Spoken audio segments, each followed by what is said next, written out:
محفظ اولی، پودر مایع مشینتاژ رنگینتاژ، وستی نرم کننده خشک کننده، پیش شستشویی اصلا نیازی این نداره. ور زده بودم این خط مشکی که رو سلکتورت هست این انتخاب برنامه دی. علی رو آف یعنی خاموش. برنامه اولی کتان اقتصادی، شستشوی روزانه، یه رو لباس تو خونه یا چرک زیاد، الیاف مصنوعی، لباسای پشمی، آبکشی و خشکان جدا، شستشوی خود ماشین هر 3 ماه یه بار با پودر جلوگیرش، یه قاشق داخل درزنوار، 2 تا قاشق داخل آبکشی خالی میریزی بدون لباس، روشنش میکنی. لباسای رنگی، حریر ظریف، لباسای بچه، لباسای تیره، لباسای جین، شستشوی معمولی و کتان.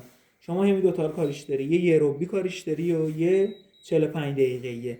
چله اولی دور خشک‌کنه رو تنظیم کنی که استاندارد شرکتیش 800. چله بعدی دمای آبو میتونی تنظیم کنی. آپشناش اولی پیش شستشو، آبکشی اضافه، خشک‌کن اضافه که نیازی نداری. چله بعدی تعداد دفعات خشک‌کن و تأخیر در روشن شدن ماشین. برنامه رو که انتخاب کردی استارت که بزنی در قلف میشه، ماشین شروع به کار میکنه. کارت که تموم شد ماشین اینجا مثل ایند پایان، شما سلکتور رو برمیگردین روی آف میذاری. مبارک بشه.